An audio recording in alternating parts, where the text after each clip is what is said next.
Howdy, y'all. So on the next episode of Ricky's Big World, we gonna spill all the tea.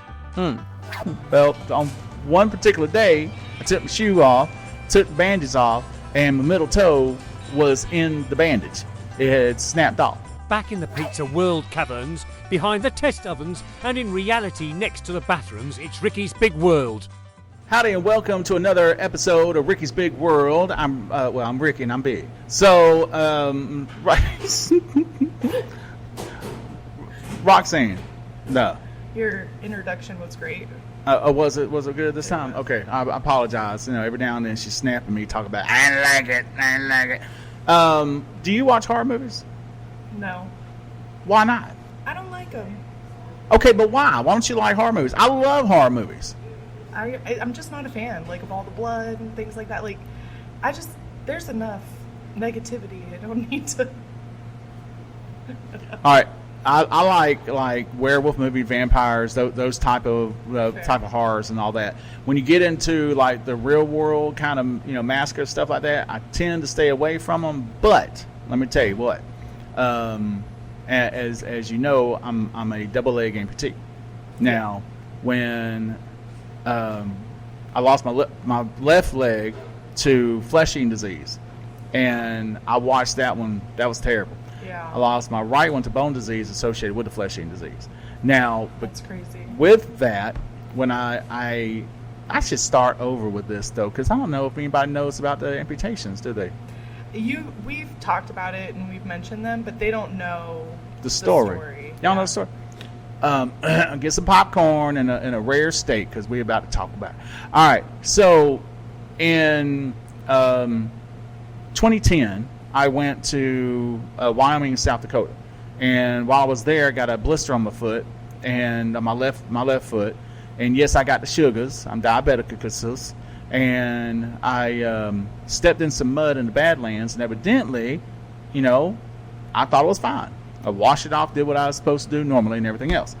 So the last forward from 2010 to 2013, all of a sudden I started getting these sores. I mean, nasty sores, right? Just nasty. And I thought nothing of it. It's like, it is what it is. And I can take care of myself. So then, it just continually getting worse and worse and worse. My mentality was, you know what? I can handle it myself. I'm a grown man. It is what it is, right? So one day I noticed that my middle toe started like becoming a little discolored, and I thought, okay, I must be wearing my shoes just like a little bit too tight because maybe the swelling and things like that. And so what I would do is go in the bathroom, I'd clean my leg up and rewrap it and everything else, go about my business. Well, on one particular day, I took my shoe off, took the bandages off, and my middle toe was in the bandage. It had snapped off, and I didn't know. What? Just came off. Like it's like snap on. It just like snap on, snap off, your toe gone. Well, I would be. Let me tell you about my mentality. My mentality was, okay, what would our caveman ancestors would have done in a situation like this? Would they have went to the doctor? No. Would they went to the witch doctor? Maybe.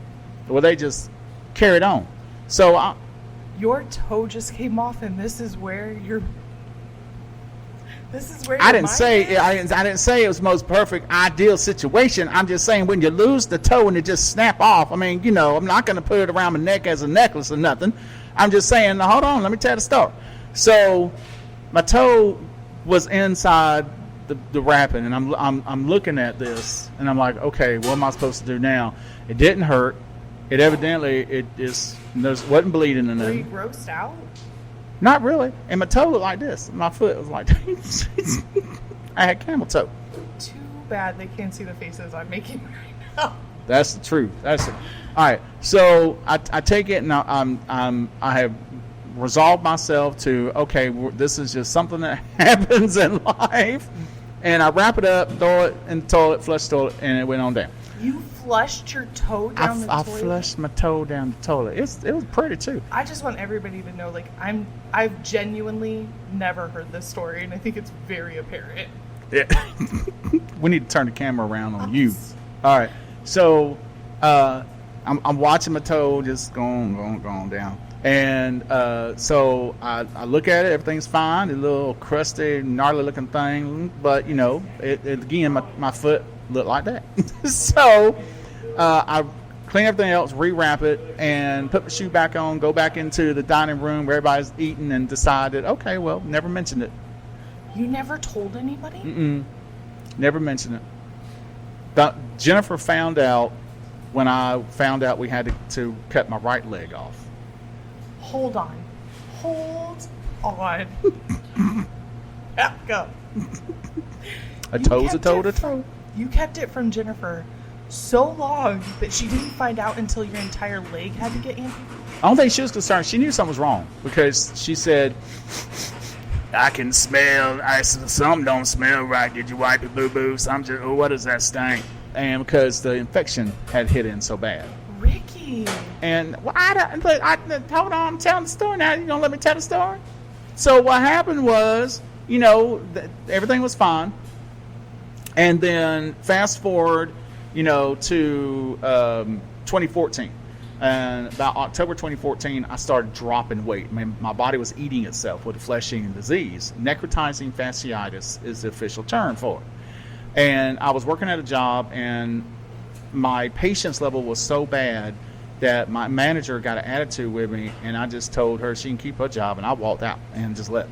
And from there on, I was bedridden from October till December, losing weight, dropping. The only time I would get out of bed is to use the bathroom, and it got so bad. I don't know how. I don't want to be gross, but I'm just going to say I did not realize I broke my leg. My bone had got so weak it snapped, and I fell and got back up again on it, and didn't think anything of it because it didn't hurt. It had gotten that bad. So December 6th, I was so bad and so skinny that Jennifer was trying to force me to go to the emergency room. So I told her, no, I'm fine. I'll be fine. And sleeping day after day after day. And then finally she forces me to go to the emergency room because I heard her in there scream. She just screamed frustration. We get in the car. What she said took hours to do. But to me, it didn't seem like it was that long. We get in the car. We show up at the hospital. All I remember was seeing two nurses with a wheelchair. I get out, get into the wheelchair, get rolled in. I pass out. I wake up, my leg's gone. They had to cut the leg off in order to save my life. And the doctor said that if I laid in bed another 12 hours, I would have been dead from sepsis and everything else I had gotten. So, wow. But they said my immune system was incredible because they figured out that I must have gotten the flesh-eating disease from that trip to Wyoming and South Dakota in 2010. But my symptoms didn't show up until 2013. They said normally people can lose a body part within a month. So my body fought it off for that long. Even though all the problems and toes falling off and everything, I got 9 more. And so so that happened, rehabilitation and everything else. And then fast forward again to May of 22, and I had to make the decision to cut this one off, because my right leg off, because it was causing problems too. It was very familiar. And at first they were like, well, how about why don't we just cut your foot in half? And I said, well, I don't want to walk around like no goat, so because it'll be like that. Yeah. And so I said, why don't you cut to here where it's on the same level, so that we can I'll be even. So they agreed. Well, I love horror movies, and I was sitting there watching Friday the 13th, because my surgery was on Friday the 13th, May 22nd. Oh my goodness. And so I was watching Jason with his knife skills hacking things up and choppity chops. And I was like, okay, I'm ready now. We got to go. Let's go. Because I wanted it done in February of 22, but the doctor took his time. And so I kept calling them out. Is we going to do the loppy chop? Is we going to do the choppity chop today? And they said, well, no, because we got to do this. Okay, so May, finally we got the date. And I said, I'll drive myself there, because my foot had gotten deformed, and I couldn't feel it to walk. So I was back driving again 2 months later, everything else, because I'd already gotten so used to walking on a foot I couldn't feel. Right. That was no big deal. So that And so we're talking about loving horror movies. I love those choppity chop movies because I can go back in there and go, yep. But you know what the biggest thing is, though? I'm real critical in zombie movies now. Why? Because after getting flesh-eating disease, I know what that really looks like. Oh. And so I'm watching movies going, y'all got to work on that. That paint job is terrible. What was that? That's too paint. That flesh falling off don't look real. You can talk to makeup next time you do a zombie film. I can talk to what? You can talk to makeup next time you There you do a go. zombie Thank film. you, Carter. Look what Carter brought. Ooh. These are the Toasted ravioli. toasted raviolis. Okay, well, we're going to have to try. Oh, they're hot. Never mind. Yeah, I might give it a second. They gotta give it a second. Second, nothing. So, Those are just like those pizza roll-ups. Like, you make up and then you eat them and you probably burn your mouth right away. So, yeah, give them I, a second. I like them though. So we're gonna because I don't need my tongue falling off like my toe. So, but I thought I told you about that toe. No. You know nothing about it? No, I was legitimately shocked. Somebody said I should have kept it and actually made a necklace out of it, and I was like, No. No. But it looked like it had been. It looked like a tree root. That's crazy to me. You know, like it was from primordial times. Oh my But it did. It just snapped off, and I didn't even feel it. So I guess we were good. Wild. Hmm? That is so wild. It is. I think what gets people off guard is how just every day I can tell the story, Yeah. but you know what, I get more interested in your reaction to it because to me it happened. Yeah. And I'm like, okay, well, I had to make a decision. Do I really want to keep this toe put in a jar with some vinegar? No. So I flushed the toe down the toilet and watched it go down. It was swimming. And again, no one ever knew. I guess from my perspective, when you think about like losing limbs, you always think about like put it on ice because you can put it back.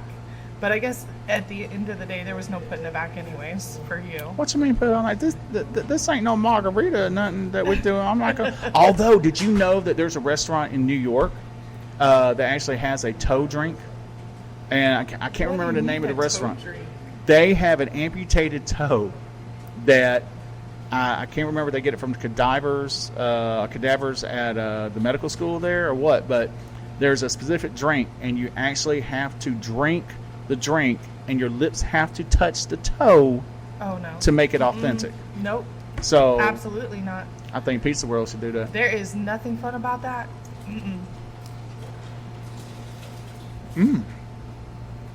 That's good. Is it hot? Mm-hmm. Yeah. Well, and it's fresh. Yeah. Whose phone was that? It's one of our tablets, so it's third party. Mm. So, again, this morning we're filming pretty early. The shop has opened like 15, 20 minutes ago. So, we're getting a lot of deliveries and getting things ready for the morning. Mm-hmm. And that was one of the sounds for delivery. I like my artwork. I had to do this myself because the production team got lazy today. All right. And it's beautiful, even though Bob said he didn't like it, but he's okay with that. We give him a star on his cup one time, and now he expects it all the time. So much so, he decided to do it for himself today. I mean, I got spoiled. I was like, where's my star? We do spoil you. Yeah, y'all do Right. spoil me. I mean, I'm sitting here eating this lovely food, and y'all spoiled the mess out of me. But, all right, so we got the toasted ravioli squares. Yeah. I think they're good. Try before. one. Oh my gosh, I did it again. What? There's another earthquake as I was reaching for the... Sorry, guys. For people, That again, professional. for people who are on the podcast and have no idea what just happened, I hit the camera again. She hit the camera. I'm sorry. Once again, professional. I mean, you knew it was going to be professional. We sitting in front of the bathroom. Mm-hmm. I mean, look. Okay, got my star on it. You're listening to us just to have a good time, not for the professional quality. Well, These are pretty good. that's true. But I mean, once again, they still wanted me to have the bathroom as my office, and I was like, no. I thought they'd be really hot, but they're like the perfect temperature. So They were pretty good hot. temperature. Yeah. Mm-hmm. They're perfect. Well, here's what I love is You still have an appetite after that toast story? You eating? I don't even think about that. But I guess I do. yeah. So that's that story. And it's just, and again, somebody said I need to write a book about life as an amputee, and then include that story. How has your life changed since you've become an amputee? For the better, actually. Yeah, You know what? Here's the thing. I'm more adventurous. Like before, I would never do a podcast, and I don't like being in front of a camera. Now, again, my first amputation was in 2014, and that was December 2014. I go to the hospital. I get out exactly a month later, so December 6th to January 6th. Physical therapy and everything else. In May of 2015, just a few months later, I walk into the radio station and to see a friend of mine and say, hey, I just want to let you know I'm alive and well. I walk out with a morning show. Yeah. I didn't even audition for it or anything. Wild. And so I am, been doing that for all this time. I work. I'm not going to sit there and stay at home, cry, poor pitiful me mess. Yeah. And so I've noticed. Hold on, I got the bubble gut. Oh Lord. Okay. That's good. Again, not professional, but But it's real. Okay. that's what we're all about. Okay. Anyway, so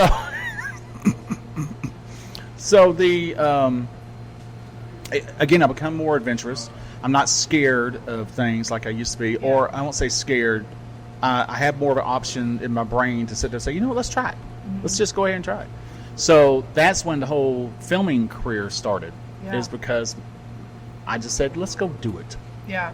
And I survived this. Nothing to lose now. Yeah. Yeah. I survived this, and that's why the first one I didn't schedule.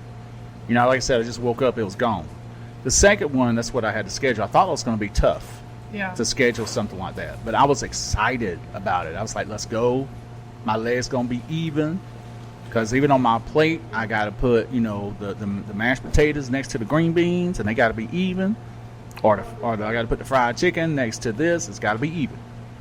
So, there. Yeah, it does give you a different outlook on life. It's hard when you're thrown. The audience doesn't know this, but I also went through a pretty rough health And I won't issue. ever bring that up. That's your business to tell. Yeah, but it does give you a different perspective. In the moment, it can feel very overwhelming. It's a lot of work. I'm sure it was a lot of work for you to walk and get all that going, and it can be tough. But I have a very similar view on life now, where it's like, you've hit rock bottom. It's been bad. So what could be worse than that? And so I take those jumps just like you do now too. Well, Perspective's and different. here's the positive on that. That's actually a blessing. Yeah. Because a lot of people live their life and they don't see their full potential of doing things. Yep. And so they are so scared to do anything, or they don't feel their worth is anything. But when you go through a life-altering thing, like you have, like I have, then you see things more as a challenge. Yeah. Hey, look here. You ain't going to tell me I can't do this, A, B, C, and D. We just go and do it. Yep. Right? Yeah. There it is. It's very, it can be scary and overwhelming in the moment, but it really is. And I will say it was not my first thought when I was going through my dilemma, but looking back at it now is the best thing that ever happened to me. My life is completely changed, See? similar to yours. And I think that's so cool that, how resilient, people are. We're trying to have a truly sincere conversation. Oh, never mind. That's pizza. No. This is a very special pizza. What is this one? This is... Is this Lost Toe pizza? No. I can't So touch it. The thing is hot. This is not on our menu. It's one of our secret menu items. Okay. This Dun, is dun, our dun. breakfast pizza. It's what? Our breakfast pizza. Okay. I cannot wait to try I this. think Would you know what's on we're it? We're here so early. He was like, "Here's breakfast." But do you know what's on it though? It looks like it's sausage. Sausage and bacon. We use an Alfredo base, and there's a ton of cheese on there and eggs. I'll pick it up, but it's too hot to pick up right now. So Yeah, we'll have to pick up a slice and show the camera, but it looks delicious, and I promise it tastes just as well. all right, how about If you're from the Midwest, breakfast pizza is a thing. It's a big deal. If you're not from the Midwest, you're probably like, "What is a breakfast pizza?" you But see I that? promise it's delicious. Can you see that? Okay, so this is the breakfast pizza. Look how beautiful that is right there. Ooh, that is hot. Okay, suck. Ah, Lord Jesus. Okay, that is no fingerprints. All right, ain't got no fingerprints no One of more. those items you have to like It's just- come in or call and talk to us, but we'll make them for you. Remember what we talked about earlier about talking to your food? Yeah. Okay, so I usually sing to my food. I talk to my food, and like when I cook my bacon and my eggs and all that for breakfast, my grits, then I usually like to sing to it. So I was sitting there going, "Hi, baby. How you doing, girl? You so pretty. Look at you today." And then if you start sizzling and just, "Oh, sing to me, baby, sing to me." And so pizza's the same way. It's like, "Come on, baby, let's go and just settle on down a little bit, because I know you're hot, you're excited. So we're going to just let you calm down for a second, oh breakfast pizza, and we will be with you in a second." See? And then it calms them down. Do you like your bacon like wiggly or crispy? I like crispy bacon. But let me tell you what happened this morning. All right, so I was making breakfast for Jennifer. Some feel like it's up my nose. Do you see anything like trying to come out or anything? All right, all right, I apologize. Professional. So I was making some breakfast for Jennifer and didn't have no grits. I got to go to the store later to buy some grits. So I made her bacon and eggs. Well, normally I have a cast iron skillet that's like huge, right? I actually several of them, and so I usually will thaw my bacon out, and I use the grease from the bacon as it's cooking to kind of like season the pan a little bit to get it going. And then I just cook it, add some sage, salt, and pepper. Well, I didn't have the patience for that today, so I pulled it out of the freezer, frozen. I slapped it in a hot oven, or not oven, but in the hot cast iron skillet. But I made a mixture of water with salt, pepper, sage, onion powder, garlic powder, and mixed that up.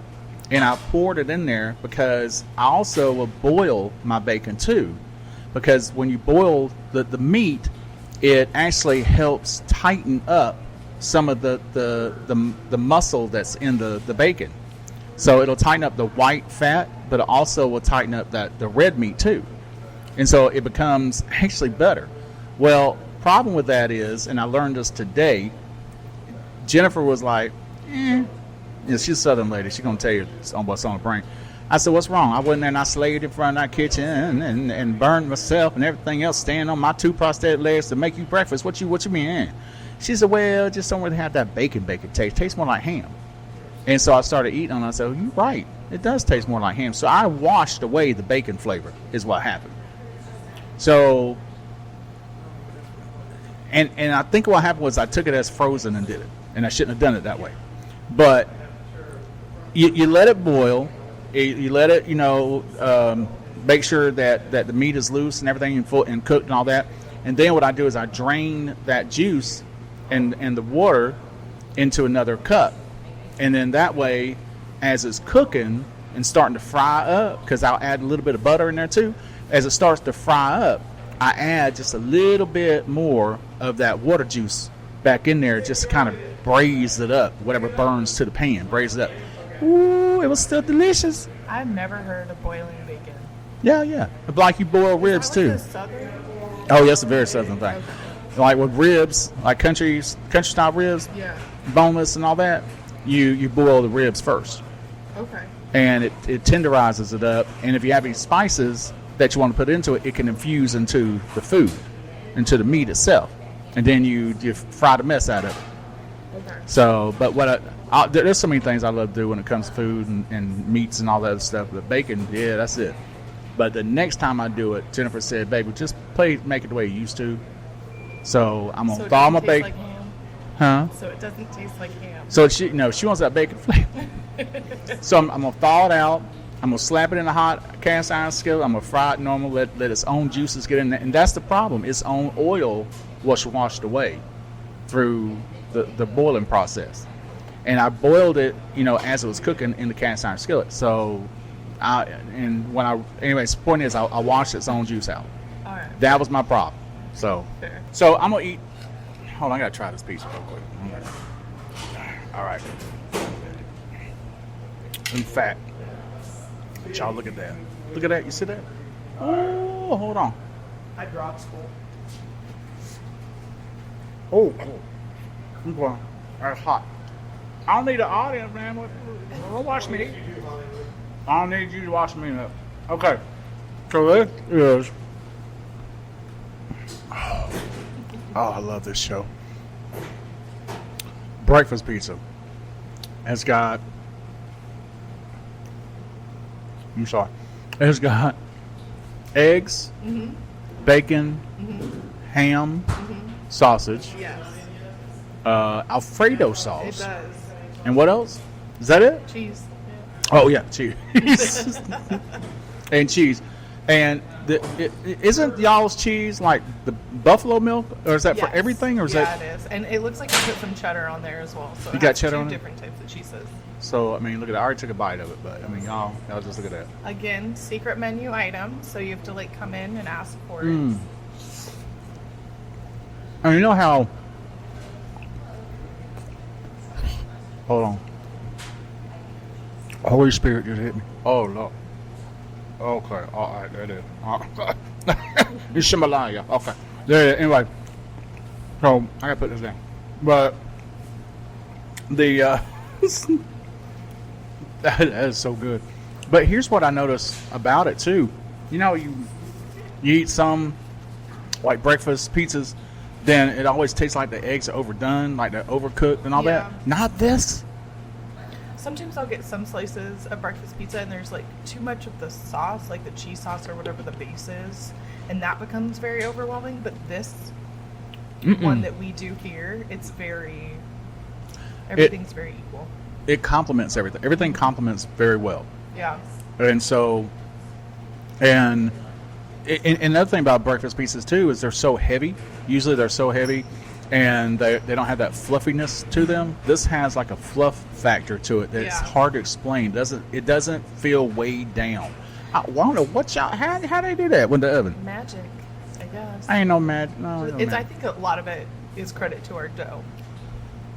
Our dough's pretty fluffy. Okay, no, that ain't got nothing to do with the dough. I'm talking about the innards. Oh. The innards. Yeah, I feel you. Okay, you know what? In fact, I just think it holds up really well to this dough. I mean, there are breakfast pizzas that I have where the dough completely flops and most of it ends up on a plate, or unless it starts to cool down or something like that. I am too fat for this, but good Lord, look at that. Look at that. Delicious. Just gonna keep going. And that's that buffalo milk, right? Yeah, it is. Good Lord. I love that that's your preferred way of eating pizza. Mm-hmm. I think it's so hilarious. Everybody has their own pizza quirk, the way that they eat it. Yeah. But that right there, even though I'll eat the toppings first, I still like to use this as just cheesy bread. Yeah. So, yeah. But, ooh, that is delicious. It is. It's really, really good. Problem is I will actually not eat dinner the night before we do these shows on purpose because I know I'm coming in here next door. Yeah. So it's a lot of food that we go through. It is a lot of yeah. It's delicious though. But it's a perk, was part of the job. I like that. I'm not complaining one bit. You had 2 new things today. I ate 2 new things. That's right. I never had the Raviolis. The fried ravioli. I've never had that. And the breakfast pizza was a shock. I didn't even know that he was going to do that at all. And I kind of he hinted around about those. The ravioli. The raviolis, but you know, I haven't had them before. That was the first time. Yeah. And then these are just phenomenal. I feel like he likes to bring out a lot of the secret menu items that we do. Well, I know Ricky's signature select sauce is on it, and I don't see none of that on the table. I love your shameless plug for. Last time we were out of it because so many people come in and requested it. Really? Mm-hmm. I want my 1% on the sale of the Ricky's signature select sauce, Bob. That's a deal you worked out with Kyle. There was no deal. He just said, "Here, we made a sauce in your name." But who percentage? Kyle's 0%. Kyle's already given me a percentage of the other thing. No, but yeah, the secret menu stuff is phenomenal. I tell you, who would love this one right here, the breakfast pizza, is my Uncle Pork Bottoms. Oh yeah. My Uncle Pork Bottoms, man, he be in here singing praises too. He's not. There's a lot of pork products on it. Huh? There's a lot of pork products. Well, Pork Bottoms, because he makes his own homemade pork rinds. So. I want to try those. Oh, you love them, and they're huge. They're like this big, but they're like nothing but air. Really? And there's something with the oil that he does it in. He does it in a wok that's bigger than this table. Wow. I don't know where he got it from, and it's deep, and he's under this fire, but he uses a certain grease that you don't normally use for making this kind of stuff. And he'll just pour it all in there, and it just bubbles up. It's so pretty and smelling so good and delicious. And then you reach in there and you grab one, because it happens like that, and so it it's just like whoosh, instant. huh? It's like instant. Almost instant. Yeah, it's like cotton candy. Oh, okay. And so you grab some. He'll season some. He's got a special seasoning sauce he puts on it too. And one time he barbecue sauce, like actually the wet stuff. That was good too. Really? And then he refried them. I think we need some. We get them shipped, or we can take a drive down. We can do a podcast in the car as we drive down to. He's in Phoenix City, Alabama, which Phoenix City, Alabama is actually across the river from Columbus, Georgia, my hometown. Oh, okay. So it's kind of like you know, the southeast, southwest sides here, Yeah. and the river is separating the two. That's the way it is. Just state line. Yeah. Because I think I told you before that we actually have a zip line that goes across the state. I don't think you told us that. I didn't tell you that? No. There is a zip line that they just did because, number one, I don't understand what they fools decided to do, but they took Chattahoochee River, which is filled with alligators and water moccasins and dinosaurs. We talked about dinosaurs. That's right. They dinosaurs, and they decided to blow up part of the Chattahoochee River where the lime rocks are, and made level 4 whitewater rapids. And so then on top of that, they decided to sit there and take a zip line across from Columbus, Georgia to Phoenix City, Alabama, across the river. So not only are you feeding the dinosaurs that want to swim in the water, but you got rotisserie chicken people hanging off a line, Rotisserie chicken. waiting to drop like it's hot grease coming down. So, you know, I said, you must be out your mind. I'm not getting it, because everybody's like, well, next time you come down, won't you, go ahead and drive the zip line? I'll drive my car across the bridge. We good. I'm not getting on that zip line, looking at them hungry gators, looking at my chicken cell, because when I sweat pure deliciousness and sunshine. Okay? Pure deliciousness and sunshine. So, no. We ain't doing that. You want to do that? You go right ahead. I know there's gators and pythons and monsters and dinosaurs in that water. You best be catch your mind. So. You had me at alligators. I had you at alligator? Yeah, I'm good. Crocodinosaur is what it is. You know how we talked about Disney World last Mm-hmm. time? There's a ride at Animal Kingdom. It's a safari ride. Oh, yeah. I've never been. I remember parking lot. Again, Disney. Parking more lot. than welcome. But there's a part where you go over crocodiles or alligators or whatever they are. Like real? Real.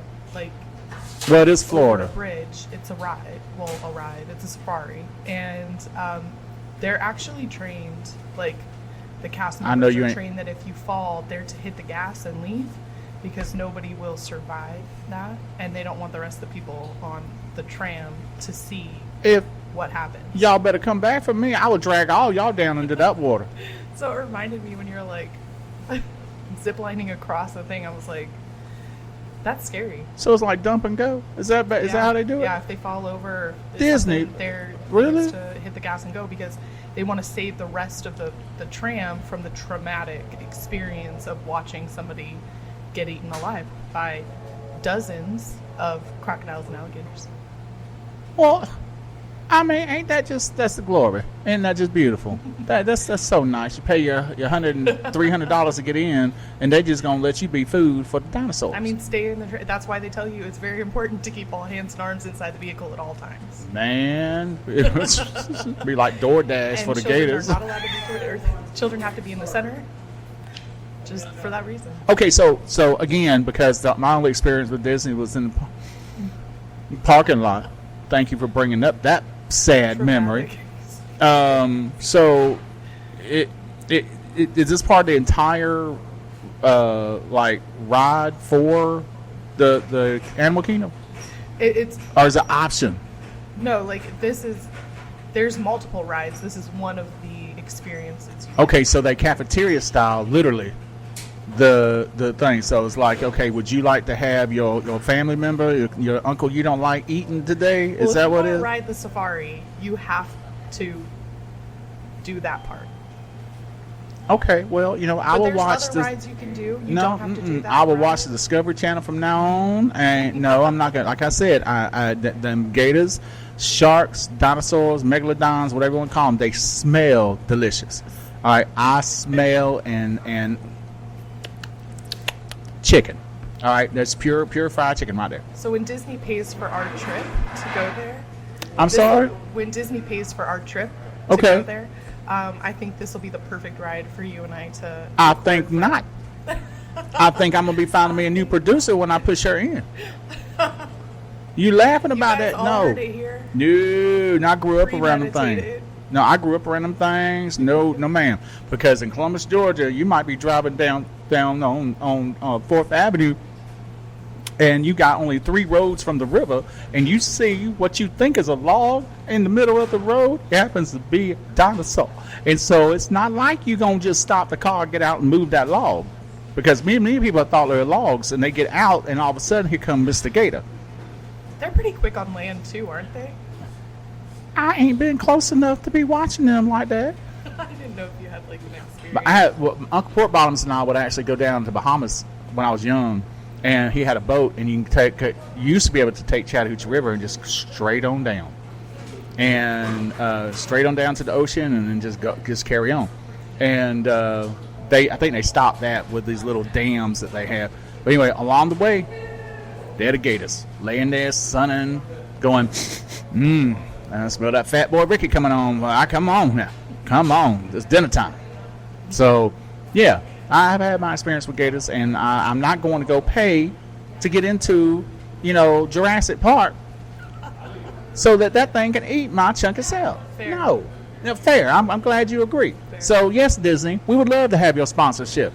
I don't know about me going on that ride, though. And if you do get me on that ride, you better strap me in. Because I'm afraid that thing might jump out. And how high I'll off the keep you thing? towards the center, so you don't. We'll put you in the middle. I appreciate it. And if I do fall in, man, y'all better come get me. Because if I survive that, I might have no arms, no head, no knees, no nothing. I'm coming back for you. Okay? I'll be just a nub of a shoulder sitting there going around the street trying to come get you. Because believe me, that'll be a horror story right there. Be hearing tapping on the door. What's that? Oh, it's nothing but it's Ricky Shoulder. Ricky Shoulder doesn't come haunt you. All right, just let you know. Well, look, I'm tired of talking right now. I think we're done with the show for right now because I'm a little bit on the We've depressed talked about a lot side. of scary stuff today. Scary movies. alligators. Scary movie ain't got no. We talking about real stuff. We talking about real stuff. Look here. Until next time, I'll leave the light on for you so you can show up and make sure that you don't cross no gators along the way and don't bring him over here. Ricky's Big World. I'll talk to y'all later. Bye. Lady, don't look. Don't you bring up no gators around here no more. All right? And then sure enough gonna sit there talking about, hopefully we off the camera now, but you sure enough gonna talk about, oh, well, you know, you might accidentally get pushed in and we gonna leave you, you know, stuff like that because, oh, so sad, you were lost cause. This one ain't gonna be lost. I will fight a gator. All right? So, in fact, I need an alligator pizza from one day because now I need revenge. Okay? I just need a little piece of that revenge. And if you want to bring it to me in an alligator purse, I'm fine with that too. Okay? I'm fine. Please let this be off.